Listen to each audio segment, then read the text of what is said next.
सामईन कराम, आप सुन रही हैं एक दिलचस्प कहानी जिसका नाम है कलंदर ज़ात। ये इस सिलसिले की किस्त नंबर 35 है। मुझे उम्मीद है आपको मेरी ये काविश पसंद आ रही होगी। आपने अगर अभी तक मेरा चैनल कहानी घर सब्सक्राइब नहीं किया तो अभी मेरे चैनल को सब्सक्राइब करके बेल नोटिफिकेशन ऑन कर लीजिए ताकि आने वाली हर नई कहानी की इत्तला बर वक्त आप तक पहुंच सके। हम नूर नगर से निकलकर अस्पताल के आधे रास्ते में थे। अकबर तेज रफ्तारी से बाइक भगा रहा था। अचानक हमारे दाएं जानिब से एक कार तेज रफ्तारी से निकली।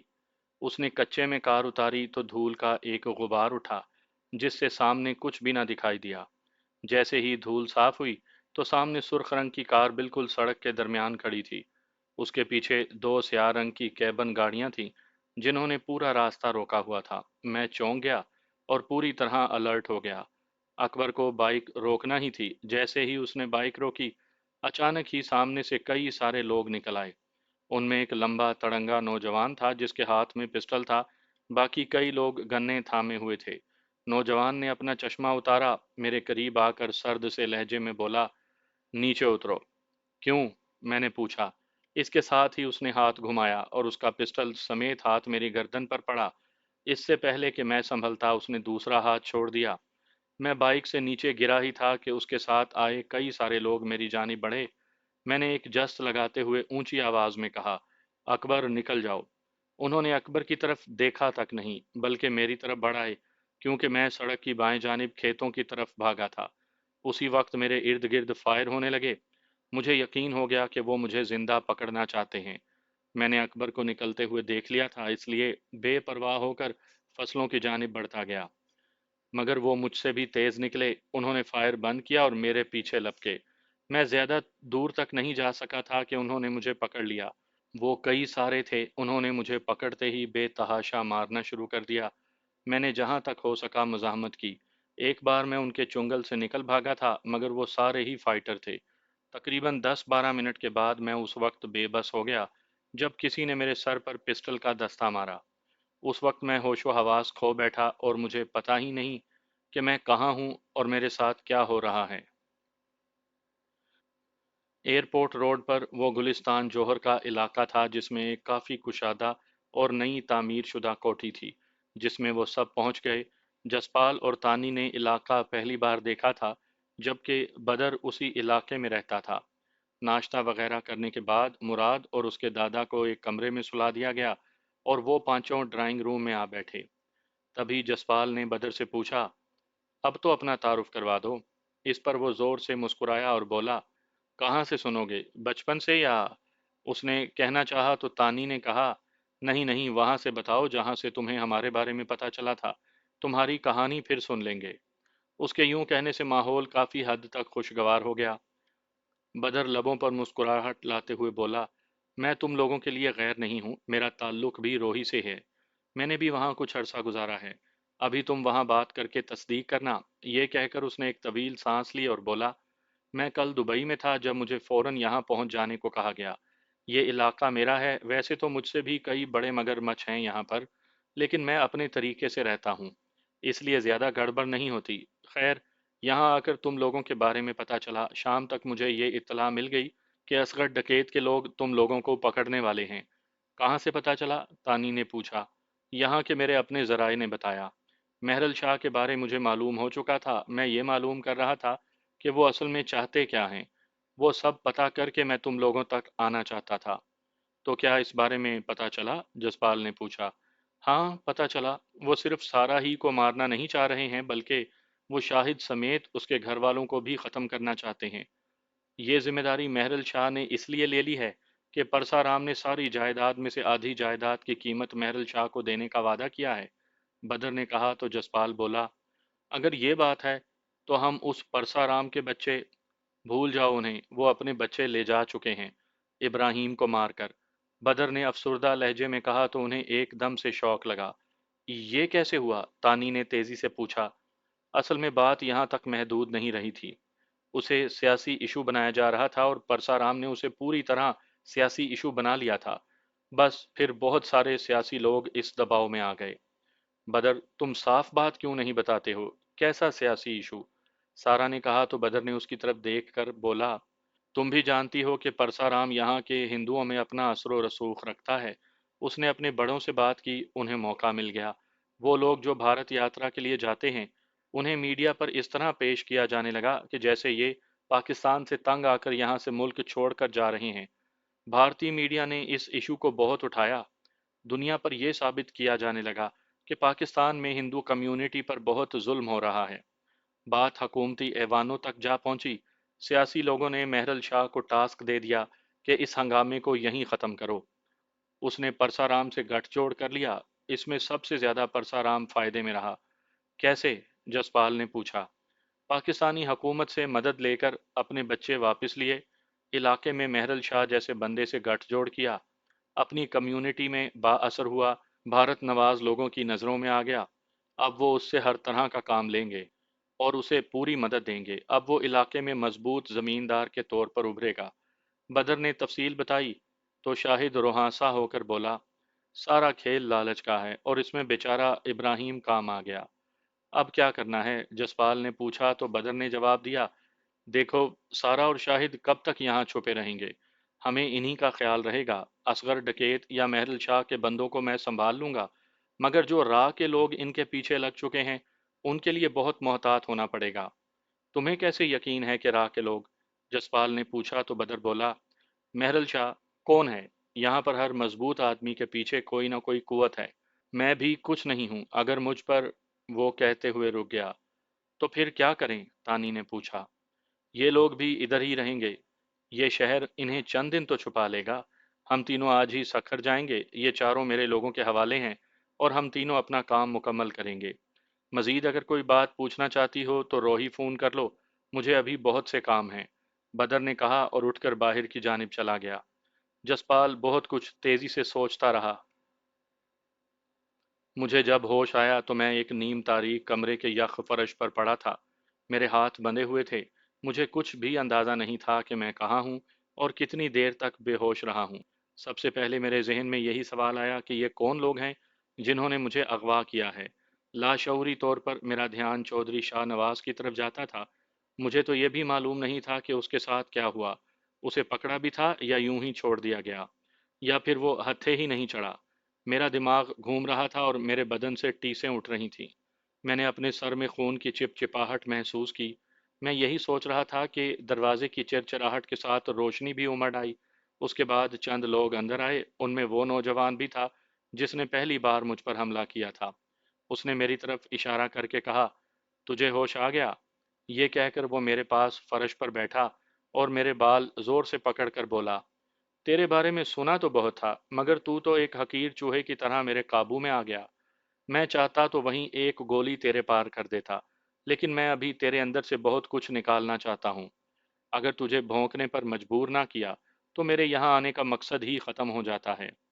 कौन हो तुम और क्या चाहते हो? मैंने पूछा तो वो एकदम से हंसकर बोला, गुड, बोलता भी है। चल बोल, ये एतराफ़ कर कि रात तूने ही हमारे बंदे पकड़वाए हैं।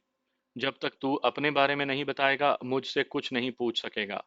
मैंने ये कहा ही था कि उसने मेरा माथा जोर से फर्श पर मारा तो मेरी आंखों के आगे सितारे नाच गए।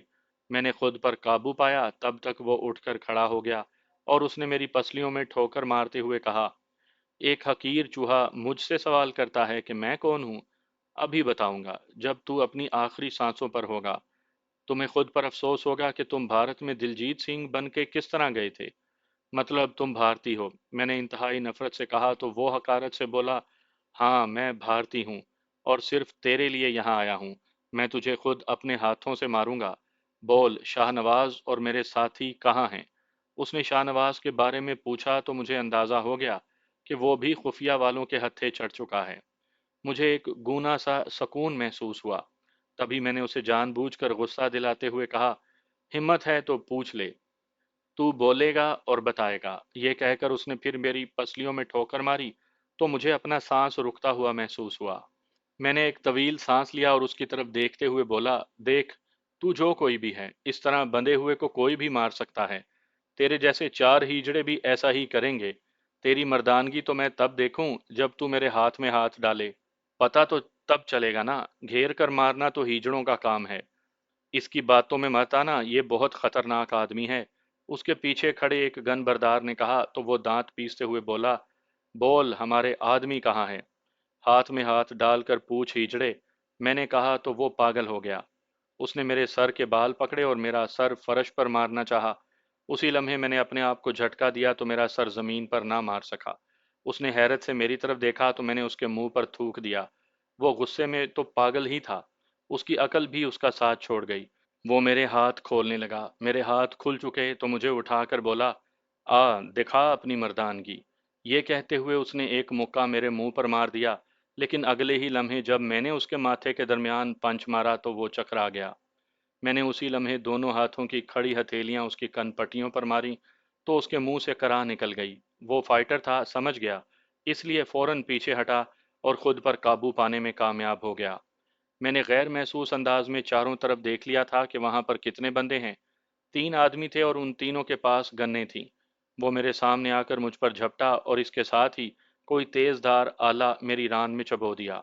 مجھے یوں لگا جیسے میرے جسم میں انگارے بھر دیے گئے ہوں۔ میں تڑپ اٹھا، میں اسے چھوڑ کر پیچھے ہٹا۔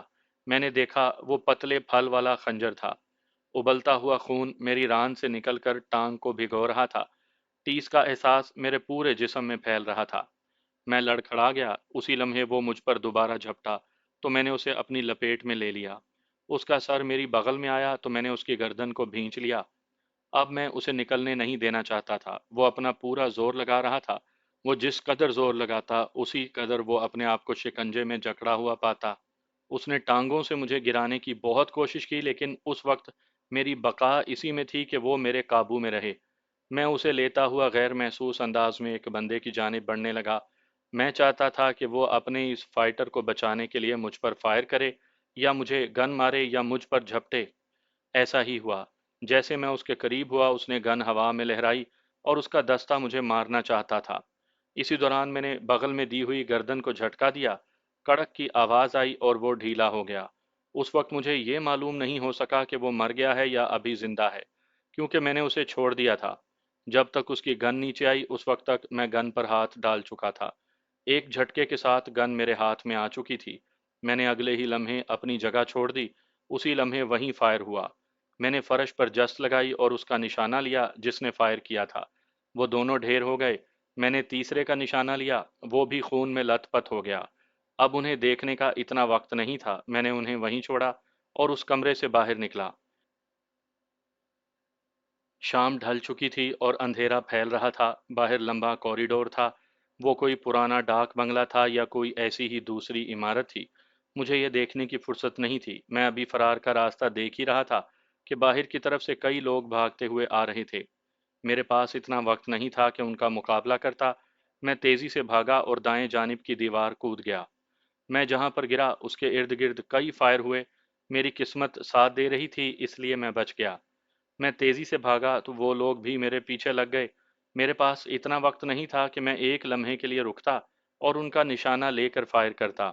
میں اگر برسٹ مارتا بھی تو وہ اس وقت تک مجھے نشانہ بنا چکے ہوتے۔ میرے سامنے چٹیل زمین تھی جس پر جا بجا جھاڑیاں اگی ہوئی تھیں۔ اچانک مجھے ایک ٹیکری دکھائی دی، میں اس کی آڑ میں بے دم ہو کر گر گیا۔ میں بہت حد تک چکرا گیا تھا، ایک تو اندھیرا ہو رہا تھا اور دوسرا مجھے اتنا زیادہ سجائی نہیں دے رہا تھا، اور تیسرا میری ران میں اٹھتی ہوئی ٹیسیں مجھے بے حال کر رہی تھیں۔ میں چند لمحے یوں ہی پڑا اپنے حواس بحال کرنے کی کوشش کرتا رہا۔ میری ران میں ٹیسیں بڑھتی جا رہی تھیں۔ میں نے اپنے پیچھے آنے والے لوگوں کو دیکھا، وہاں مجھے کوئی دکھائی نہیں دیا۔ سامنے میدان خالی تھا، اگر کوئی سامنے ہوتا تو اس کا ہیولا ہی دکھائی دیتا۔ بلا شبہ وہ جھاڑیوں کی آڑ میں ہوں گے۔ وہ پیچھے بھی ہٹتے تو اتنی دیر میں وہ مجھے دکھائی دے گئے ہوتے۔ اچانک میں نے موہوم سی آہٹ پر اپنے پیچھے دیکھا، 2 السیشن نسل کے کتے بھاگتے ہوئے میری طرف آ رہے تھے۔ میں ایک دم سے سیدھا ہو کر بیٹھ گیا۔ نہ جانے کیوں مجھے یہ احساس ہو گیا کہ میں نے اگر ان پر فائر کیا تو مجھ پر گولیوں کا می برس جائے گا۔ میں نے فیصلہ کر لیا کہ انہیں ویسے ہی ماروں گا۔ ایک کو فائر مار کر جب تک دوسرا فائر کرتا میں یہاں سے اٹھ بھی نہ پاؤں گا۔ وہ کتے وحشتناک انداز میں میری جانب بڑھ رہے تھے۔ میں نے اپنی نگاہیں ان پر گاڑ دیں۔ جیسے ہی وہ مجھ سے چند فٹ کے فاصلے پر رہ گئے، انہوں نے وہیں سے مجھ پر چھلانگ لگانے کے لیے اپنے بدن کو تولا ہی تھا کہ میرے منہ سے بے ساختہ نکلا، ہوش! نہ جانے اس آواز میں کیا جادو تھا، वो कुत्ते एकदम से ठिठक कर यूं रुक गए जैसे वो मुझसे खौफजदा हो गए हों। मैं एकदम से हैरान रह गया कि इन कुत्तों को क्या हुआ। मेरी निगाहें उन्हीं पर जमी हुई थीं। वो चंद लम्हे मेरी तरफ देखते रहे, फिर उन्होंने अपनी टांगें आगे की तरफ फैला दी। इसके साथ ही वो दोनों पुरसकून अंदाज में बैठ गए। मुझे समझ नहीं आ रही थी कि ये क्या हुआ। वो चीर फाड़ देने के अंदाज में मेरी तरफ आने वाले यूं क्यों बैठे हैं, जैसे वो मेरे कोई पालतू हों। इस अजीब सूरत हाल ने मुझे हैरान कर दिया। इससे पहले कि मैं इस सूरत हाल की वजह मालूम करता, मुझे कुछ फासले पर आहट महसूस हुई। झाड़ियों के दरमियान से दो बंदे उठकर खड़े हो गए थे। वो जो बातें कर रहे थे उनकी मुझे समझ तो नहीं आई, लेकिन उनके साथ ही दो बंदे मजीद उनके पास आ गए। वो चार ही थे। वो मोहतात अंदाज में आगे बढ़ने लगे। मैं समझ गया उन्होंने कुत्ते इसीलिए भेजे थे कि या तो वो मुझे चीर फाड़ देंगे, या अगर मैं उन पर फायर करता तो मेरी लोकेशन मालूम कर लेते। मैं अगर फायर करके किसी कुत्ते को मार भी देता तो उनका नुकसान नहीं होना था। वो इकट्ठे नहीं हुए बल्कि फैल कर आगे बढ़ने लगे। मैंने फैसला कर लिया था कि एक ही बरस्ट में उनका काम तमाम करूंगा। वो आहिस्ता आहिस्ता मेरी रेंज में आते चले गए। जैसे ही वो मेरे निशाने पर आए, मैंने फायर खोल दिया। मैंने उनमें से तीन को तो गिरते देखा। तब तक एक गोली मेरी कोहनी के ऊपर से मेरा बाजू उधेड़ती हुई निकल गई। मेरा बाजू सुन्न हो गया। मैं अगर उसके फायर न मारता तो उसने मुझे मार देना था। उन्हें मेरी लोकेशन का पता चल गया था। मैंने अगले ही लम्हे वो जगह छोड़ दी और पूरी कुवत से भागा। मैं जिस कदर तेजी से भागा था, एक जगह ठोकर खा कर गिर पड़ा। गन मेरे हाथ से छूटकर दूर जा गिरी। उसी लम्हे मेरे पीछे एक दो फायर हुए।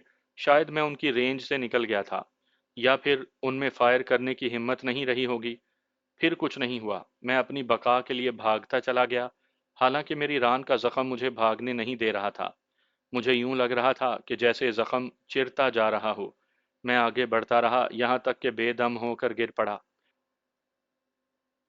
मेरी सांस फूल गई थी। मैं अपना सांस बहाल करने के लिए बैठ गया। कुछ देर बाद जब मैं अपने आप में आया तो अंधेरे में चमकते हुए जुगनू दिखाई दिए। एक लम्हे को मैं ना समझ सका, फिर जैसे ही गौर किया, ये वही अल्सैशन नस्ल के कुत्ते थे। बिलाशुबा वो मेरे पीछे यहाँ तक आ गए थे। ना जाने मुझे ये क्यों एहसास होने लगा कि ये महज कुत्ते नहीं हैं, ये कुछ और हैं, कोई मावराई मखलूक हो सकती है। मैंने उस वक्त उन पर ज्यादा ध्यान नहीं दिया, बल्कि सांसें बहाल होते ही तेज तेज कदमों से आगे चल पड़ा। मेरे साथ वो कुत्ते भी चल पड़े। मैं किसी बस्ती की तलाश में था। इससे ना सिर्फ मुझे ये अंदाजा हो जाता कि मैं कहाँ पर हूँ, बल्कि मुझे वहां से कोई मदद भी मिल सकती थी। चटियल मैदान खत्म हो गया था तो रेतली और दलदली जगह महसूस होने लगी। अचानक मेरे सामने दरिया आ गया। मैंने मगरिब की जानिब देखा। चांद के कोई आसार नहीं थे। अंधेरा गहरा हो रहा था। मेरे पास दो ही रास्ते थे। या तो मैं यहीं बैठकर सारी रात इंतजार करता, या फिर दरिया में कूदकर पार उतरने की कोशिश करता। मैं काफी देर तक सोचता रहा कि क्या करूं। दूसरा किनारा दिखाई नहीं दे रहा था, और ना जाने इसका पाट कितना था। मैं अगर तैरते हुए रास्ते ही में बेदम हो गया तो क्या करूंगा। सिवाय डूबने के और कोई रास्ता नहीं था। यहाँ बैठे रहने से मेरे जख्म में जहर भर जाने का अंदेशा था। मुमकिन है मुझे होश ही न रहता। सुबह तक ना जाने कौन कौन से जानवर मुझे हड़प कर जाते। मैं अभी इसी उलझन में था कि अचानक मुझे मुतहर्रिक रोशनी दिखाई दी। मैंने गौर किया, वो तीन गाड़ियां थीं। बिलाशुबा वो मेरी तलाश में थे, वरना इस वक्त उन गाड़ियों का वहां क्या काम था। उस वक्त मैं निहत्था और जख्मी था। मैं चाहता भी तो कब तक उनका मुकाबला कर सकता था। मैं कोई आड़ तलाश करने लगा, तभी मेरे दिल में आई कि इनसे बचते रहने के बजाय दरिया पार करने की कोशिश करूं। अगर जिंदगी हुई तो पार कर जाऊंगा, और अगर मौत है तो वो लोग मुझे मारने या फिर मुझे जिंदा पकड़ने के लिए सर पर पहुंच जाने वाले हैं। फिर मैंने मजीद नहीं सोचा और दरिया में छलांग लगा दी।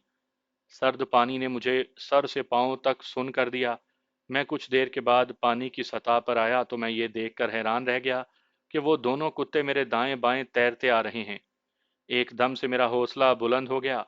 मैंने दोनों को अपने साथ लगाया और अपना सारा बोझ उन पर डालकर खुद को पानी के हवाले कर दिया। मैं उन कुत्तों के साथ पानी के बहाव की जानिब बहता चला गया। ना जाने कितनी देर तक मैं बहता रहा। मैंने पीछे मुड़कर नहीं देखा। मैं दूसरे किनारे लगा तो मेरे हवास पूरी तरह बहाल थे। मैं पानी से बाहर आया तो मेरे सामने एक हेओला सा लहराया। मैंने गौर से देखा। धीमी धीमी रोशनी तेज होने लगी। मैं उधर देखता रहा। जैसे ही वो ह्योला मेरे करीब हुआ तो मैं उन्हें पहचान गया। मेरे सामने वही रोही वाले बाबा खड़े थे।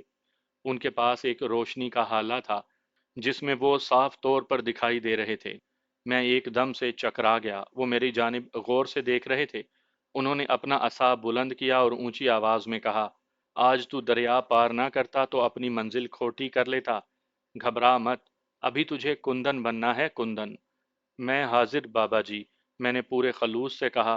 तो वो उसी रोब से बोले, इस दुनिया में एक मखलूक मुनाफिकों की है जो इन कुत्तों से भी बदतर है। कुत्ते को मालूम है कि उसका मालिक कौन है, लेकिन उन मुनाफिकों को नहीं मालूम। और तू अपने बारे में जान ले कि अभी तू सिर्फ ऐसा कलंदर ही है जो कुत्ते और बंदर नचा सकता है। नचा, अभी ये कुत्ते बंदर नचा। अभी तेरी मंजिल बड़ी दूर है। जा, अब जा। उन्होंने तेज तेज कहा और मुड़कर चल दिए। रोशनी मादूम होती चली गई और वो अंधेरे में गायब हो गए। मैं हैरत में डूबा उनके अल्फाज पर गौर करता रहा। ये कैसा मंजर था, मुझे इसकी समझ नहीं आई थी। सखर पहुंचते हुए उन्हें शाम हो गई थी। इब्राहिम बेचारा अब इस दुनिया में नहीं रहा था, वरना वो सीधे वहीं जाते। एयरपोर्ट से बाहर निकलते ही एक फोर व्हील जीप उनकी मुंतजिर थी। बदर ड्राइवर के साथ बैठ गया। जसपाल और तानी पिछली सीट पर बैठे ही थे कि ड्राइवर ने गाड़ी चला दी। कुछ ही देर के बाद वो बाईपास पर चढ़ा तो बदर ने उससे पूछा, बच्चल किधर है? इधर शहर ही में है या? उसने फिक्रा अधूरा छोड़ दिया, जिस पर ड्राइवर ने कहा, इधर नहीं है, लेकिन वो आज ही तुमसे राब्ता करेगा, वो काम से गया है। कब गया था? बदर ने पूछा। तुम्हारा फोन आने के बाद निकल गया था, ड्राइवर ने जवाब दिया। तो जीप में खामोशी छा गई। उनके सफर का इख्तिताम एक ऐसे डेरे पर हुआ जहां तीन अतराफ बाग था और एक तरफ कच्चा रास्ता था जो खेतों की तरफ जाता था। ऊंची चार दीवारी के अंदर काफी सारे कमरे बने हुए थे जिनकी हालत बहुत अच्छी थी। वो एक कमरे में जाकर बैठे ही थे कि उनके लिए ताज़ा ऑरेंज का जूस आ गया। वो जूस पी रहे थे कि बदर को बच्चल का फोन आ गया। वो उससे बातें करने लगा। कुछ देर बातों के बाद उसने फोन बंद करके जेब में रखा और उन दोनों की तरफ देखकर बोला, मैं जिस बचल की बात कर रहा हूँ ये डेरा उसी का है। वो इस इलाके के बारे में बहुत अच्छी तरह जानता है और इस वक्त वो परसाराम के इलाके में मौजूद है। यहाँ से कितनी दूर है? तानी ने पूछा। 15 मिनट के फासले पर, बदर ने कहा। तो वो बोली, मतलब हम बहुत करीब हैं? करीब तो हैं तानी, लेकिन वहाँ पर बहुत सख्त सिक्योरिटी है। परसाराम ने अपने इर्द गिर्द ऐसा माहौल बनाया हुआ है कि कोई भी उस तक रसाई नहीं ले सकता। बदर ने काफी हद तक तशवीश से कहा तो जसपाल बोला, वो तो वहां जाकर देख लेंगे, मजीद क्या बताता है वो बच्चल? मतलब उसने अपने बंदे फैला दिए हैं पूरे गांव में जो उसे वहां की रिपोर्ट दे रहे हैं। मेरा ख्याल है जब तक वो ग्रीन सिग्नल नहीं दे देता हमें यहाँ इंतजार करना चाहिए। बदर ने कहा। तो जसपाल बोला, चाहे इसमें जितना भी वक्त लग जाए।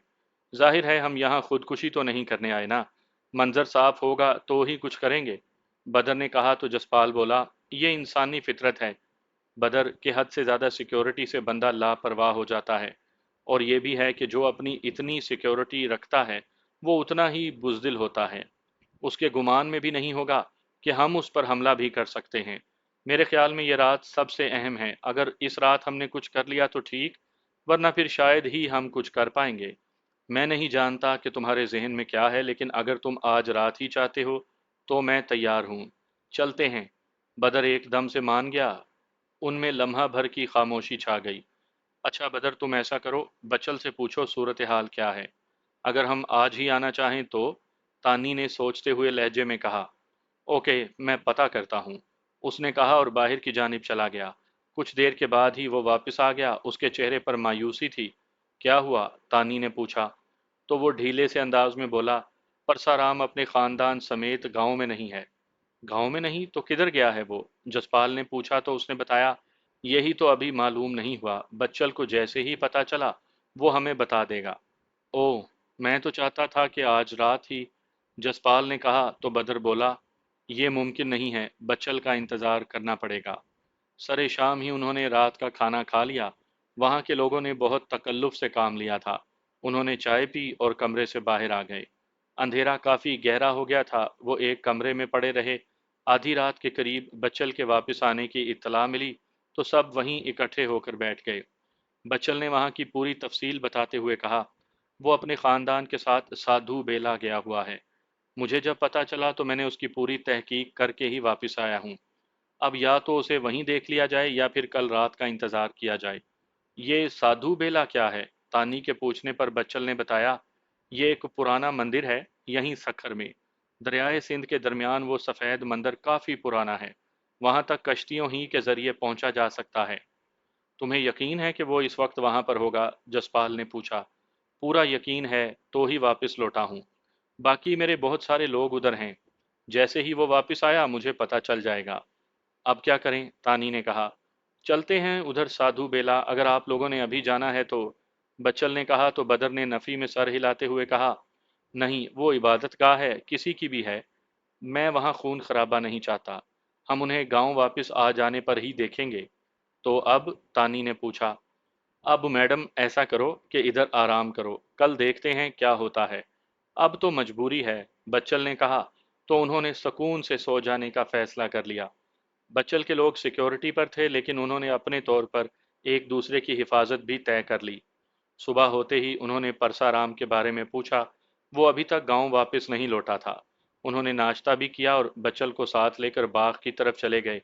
وہیں ڈیرے پر سارا دن یوں ہی کھاتے پیتے، پلان بناتے اور پرسا رام کا انتظار کرتے گزر گیا۔ سپہر کے وقت انہیں اطلاع ملی کہ وہ واپس لوٹ آیا ہے اور اب اپنے گھر میں ہے۔ یہ سنتے ہی بچل سلطان پور نکل گیا۔ انہوں نے بھی اطلاع ملتے ہی وہاں سے نکلنے کا فیصلہ کر لیا۔ شام ہو رہی تھی جب وہ وہاں سے نکل پڑے۔ جیپ کے پاس وہی کل والا ڈرائیور کھڑا تھا۔ انہیں دیکھتے ہی ڈرائیونگ سیٹ پر بیٹھ گیا۔ آدھے گھنٹے کے بعد وہ سلطان پور کے مضافات میں تھے۔ سفر کے دوران ان کا بچل سے مسلسل رابطہ تھا۔ اس نے علاقے کے ان ڈاکوؤں کو ساتھ میں ملا لیا ہوا تھا جنہوں نے علاقے پر خوف طاری کیا ہوا تھا۔ وہ ان سے پہلے پہنچ گیا تھا، اس لیے وہ سلطان پور کے مضافات میں ہی انہیں مل گیا۔ وہ انہیں کھیتوں میں موجود ایک چھوٹے سے ڈیرے میں لے گیا جو کچا تھا اور کافی حد تک اجاڑ ہو چکا تھا۔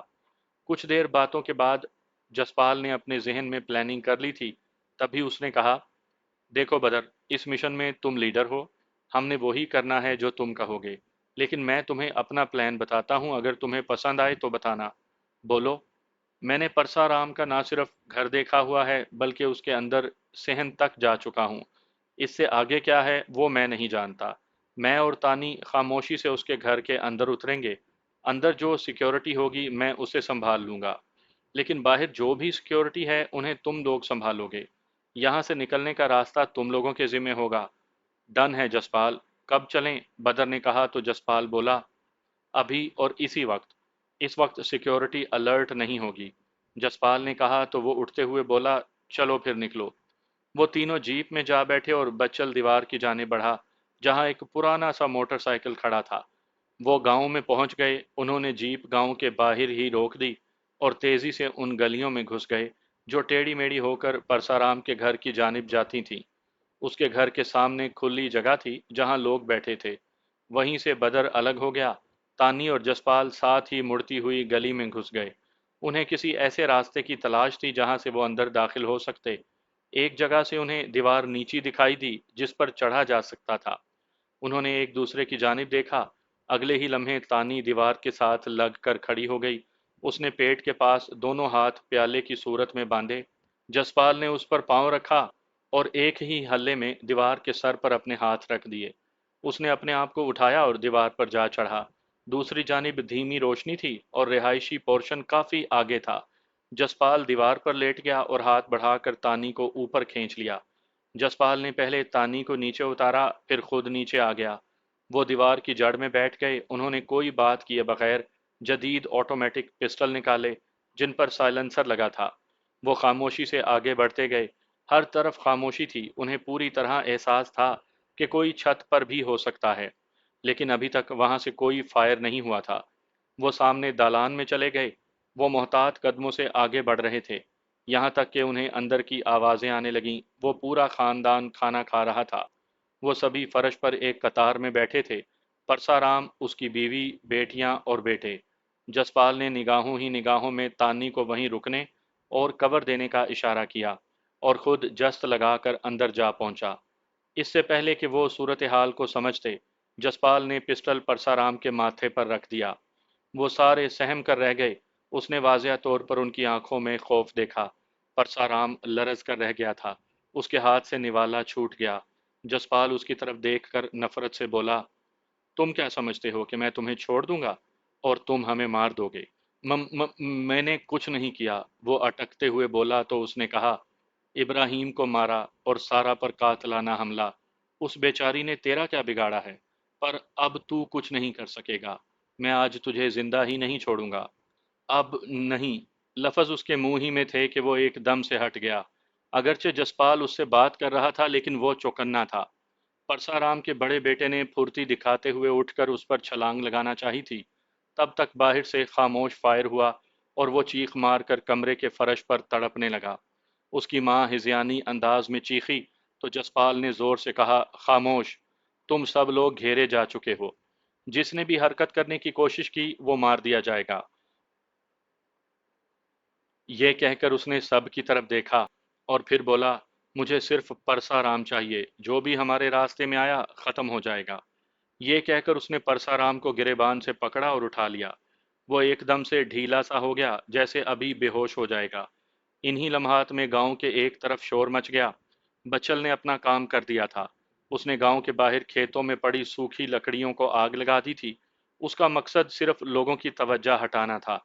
बिलाशुबा लोगों ने अलाव देखा तो उस जानिब भागने लगे होंगे। ये उनके लिए भी अलार्म था। अब उन्हें हर सूरत में वहां से निकलना था। जसपाल ने परसाराम को घसीटा और बाहर की जानिब चल पड़ा। ऐसे में अंदर से किसी ने फायर किया। जोरदार धमाका हुआ और किसी के फायर तो ना लगा, लेकिन गोली चलाने वाला अंदर के दरवाजे में आन गिरा। वो घर का कोई मुलाजिम था। तानी ने उसे निशाने पर ले लिया था। इन्हीं लम्हात में बाहर भी फायरिंग होने लगी। बिलाशुबा बाहर बदर की उन सिक्योरिटी वालों से मुठभेड़ हो गई थी। सूरत हाल नाजुक हो गई। बाहर शदीद फायरिंग होने लगी। तभी परसाराम बोला, मैं मैं सब कुछ भुला दूंगा। भगवान के लिए मुझे छोड़ दो। तुमने खुद मौका गंवा दिया है परसे, जसपाल ने कहा और उसे बाहर की जानिब ले जाने लगा। तभी बाहर से बदर भागता हुआ अंदर आया और ऊंची आवाज में जसपाल को पुकारा। तो तानी ने बाहर ही जवाब देते हुए कहा, बोल बदर, मैंने कुछ बंदे अंदर भेजे हैं। इन सब को बांध लो, बाकी बाहर मैदान साफ है। उसने कहा और फिर फौरन ही पलट गया। वो सभी एकदम से सहम गए। परसाराम की बीवी तो गश खाकर गिर पड़ी। चंद लम्हे के बाद कई सारे लोग वहां आ गए। उन्होंने आते ही सबको बांध दिया। परसाराम सब देख रहा था। उसने हाथ जोड़ते हुए जसपाल से कहा, मेरा सब कुछ ले लो, मुझे कुछ ना कहो। क्या दोगे? उसने एकदम से पूछा। सब, धन दौलत गहने सब, उसने मरी हुई आवाज में कहा। तो वो बोला, लाओ, कितना दोगे? चलो आओ, जो तिजोरी में है सब ले लो। उसने जेब से चाबियां निकालते हुए कहा। जसपाल ने वो चाबियां उन लोगों के जानिब उछालते हुए कहा, जो भी मिले लेकर आना और आते ही इस घर को आग लगा देना। मैं लेकर जा रहा हूं इसे। ये कहकर उसने परसाराम को उठाया और बाहर की जानिब चल पड़ा। वो जोर जोर से चिल्लाने लगा। जसपाल ने घुमाकर उसे सहन के फर्श पर मारा। वो एकदम से खामोश हो गया। तानी आगे बढ़ी। उसने पिस्टल उसके माथे पर रखा और ट्रिगर दबा दिया। हल्की सी ठक हुई और परसाराम की कहानी खत्म हो गई। तुम भी ना जसपाल, खामखा बात को तूल दे रहे हो। चलो निकलो अब, तानी ने पिस्टल की नाल से इशारा करते हुए कहा। बदर बाहर गेट पर था। तानी ने उसे बताया तो उसने वहां मौजूद मुकामी साथियों को, जो बिलाशुबा उस इलाके के डाकू थे, सूरत हाल बताकर निकलने के लिए कहा। वो सभी अंदर चले गए। बदर ने ड्राइवर को फ़ोन किया कि वो गाड़ी की तरफ आ रहे हैं।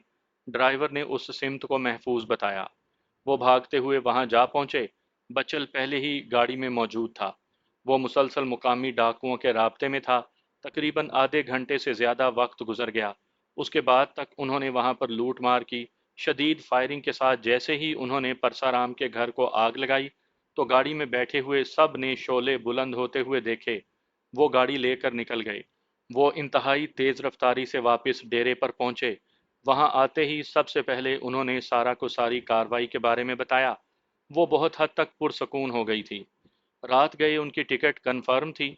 वो कुछ देर वहां रहकर अलग अलग एयरपोर्ट की जानिब रवाना हो गए। निकलने से पहले उन्होंने अपने सेल फोन ज़ाया कर दिए थे। मेरा अंदाज़ा यही था कि आधी से ज़्यादा रात गुजर चुकी है। मैं अकेला और मेरे साथ दोनों कुत्ते थे। हम एक सीधे रास्ते पर चलते जा रहे थे। मैं एक कच्ची सड़क पर बाबा जी की बातें सोचता जा रहा था, लेकिन मुझे किसी बात की समझ नहीं आ रही थी। मैंने दरिया पार करने से पहले उन कुत्तों को दुश्मनों ही की तरफ से समझा हुआ था, लेकिन फिर ये सोचने लगा कि मुमकिन है ये ताइदे गैबी हो, मगर इस बात को दिल कतन नहीं मान रहा था। वो कुत्ते दुश्मनों ही की तरफ से थे। एक ही रात में बहुत कुछ अनहोना हो गया था। शायद मुझे समझ इसलिए भी नहीं आ रही थी कि मेरे बदन पर लगे जख्मों से टीसें उठ रही थीं। सर भारी हो रहा था, बदन की खराशों में से जलन तेज हो रही थी। रान का जख्म सूज गया था, भीगे हुए बदन पर कपड़े चिपके हुए थे और हवा से ठंड लग रही थी। मैं जहां पर था वहां से मेरा गांव नूरनगर किस जानिब है, इसका भी अंदाजा नहीं था। मैं चलता चला गया। शायद इस वक्त पौ फट रही थी जब मैंने अपने दाएं जानिब कुछ घंटियों की आवाज सुनी, जो लम्हा बा लम्हा नजदीक आती चली जा रही थी। मैं ठिठक कर रुक गया। वो कोई रेड़े वाला गवाला था। मैंने उसे रुकने का इशारा किया, वो रुक गया। गवाले ने मुझे सर से पांव तक देखा, फिर मुकामी जबान में पूछा, कौन हो तुम और किधर जाना है? मुसाफिर हूँ बाबा, जिधर चाहे ले जाओ या किसी अड्डे पर उतार देना। आ जाओ, उसने कहा तो मैं आगे बढ़कर रेड़े पर बैठ गया। मेरे साथ वो कुत्ते भी आ गए तो उसने रेड़ा आगे बढ़ा दिया। जाहिर है मुझे तजस्सुस था, इसीलिए पूछा, ये कौन सी जगह है और तुम किधर जा रहे हो? मेरे पूछने पर जब उसने बताया तो मैं हैरान रह गया। मैं नूरनगर से कोई 100 किलोमीटर से भी ज्यादा दूर था। मैं मालूमात लेता हुआ बातें करता रहा। एक गांव के छोटे से बस स्टैंड पर जब उसने मुझे उतारा तो दिन निकल आया था। कुत्ते भी मेरे साथ ही उतर आए। मेरे जहन में सोहनी का फ़ोन नंबर था। मैंने एक पीसीओ पर जाकर कॉल मिलाई तो उसने फ़ौरन फ़ोन रिसीव कर लिया। मैंने अपनी जगह बताई ही थी कि वो फूट फूट कर रोने लगी। वो रोते हुए बोली, मैं तुझे लेने के लिए आ रही हूँ। तुम मत आना, पहले मुझे छाके के बारे में बताओ, मैंने पूछा। वो तो ठीक है और तुझे तलाश कर रहा है।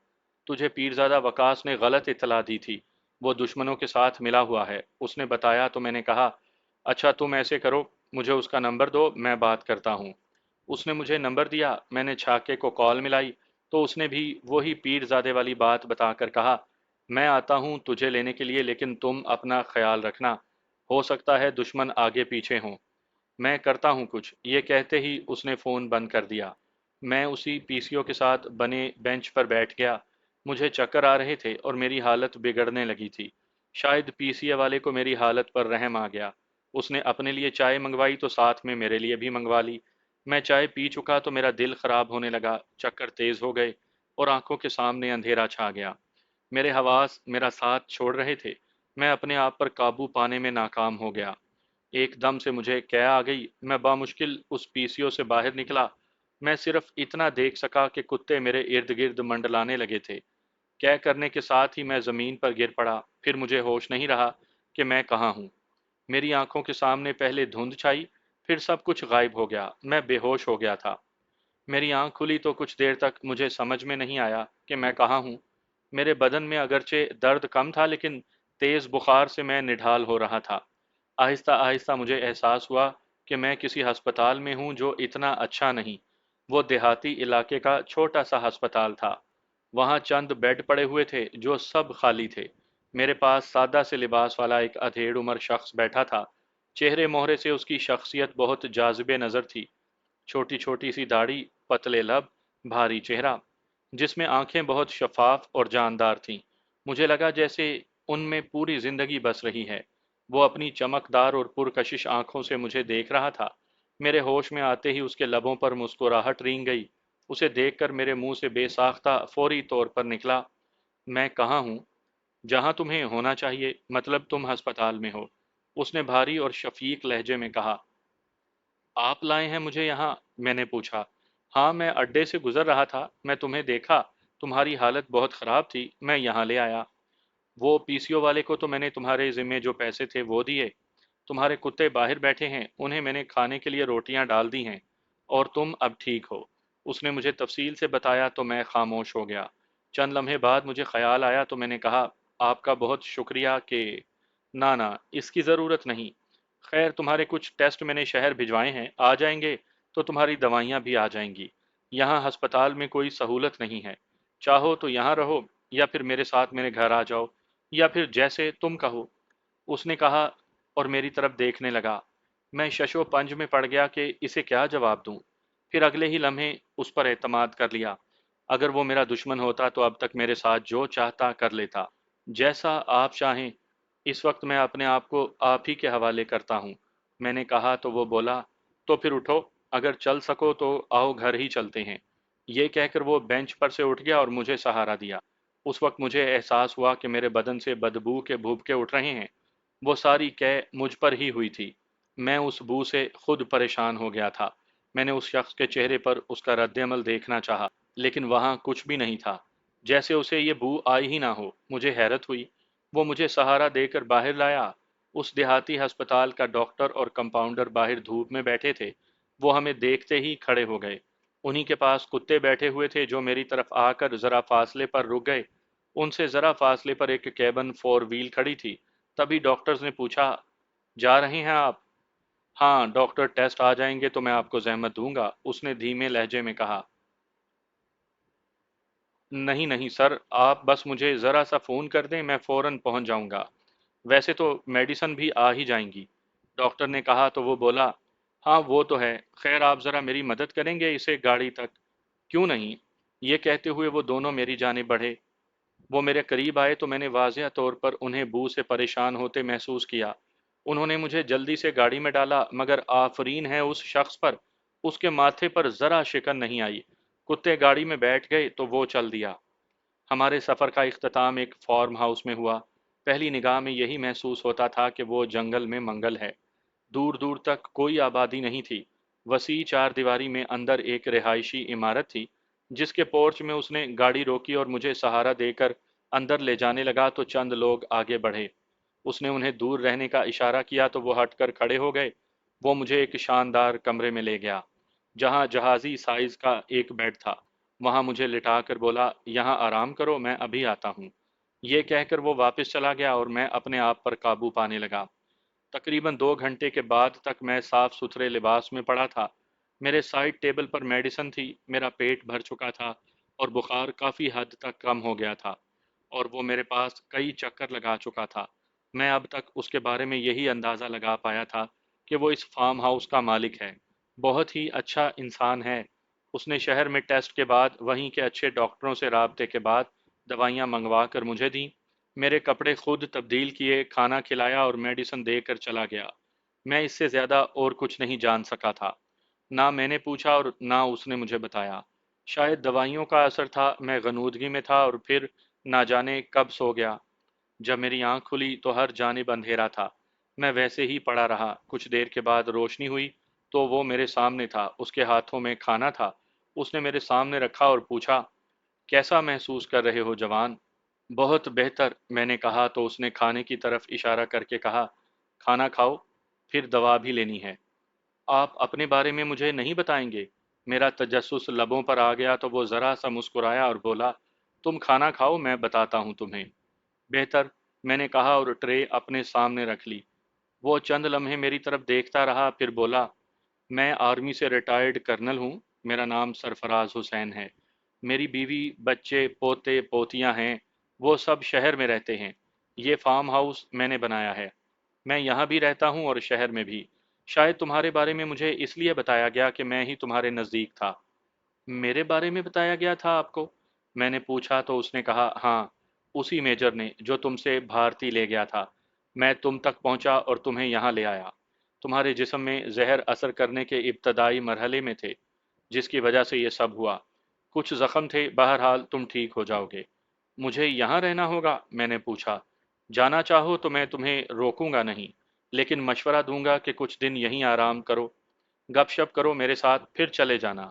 ये कहकर वो खामोश हुआ, फिर यूं बोला जैसे उसे कुछ याद आ गया हो, और हाँ, तुम घर वालों की फिक्र मत करना, उन्हें बता दिया गया है, वो मुतमईन हैं। कल मैं तुम्हें फ़ोन दूंगा, बातें कर लेना। उसने मुस्कुराते हुए कहा तो मैं पुरसकून हो गया। मैंने खाना खाया तो वो खुद बर्तन ले गया। मैंने वो दवाइयाँ खाईं जो उसने मेरे सिरहाने रख दी थी। मैं लेटा और उन हालात पर गौर करने लगा कि ये सब कुछ कैसे और क्यों होता चला जा रहा है। उसी लम्हे मेरे जहन में रोही वाले बाबा जी दर आए तो मैं उनकी बातों पर सोचते हुए ना जाने कब सो गया।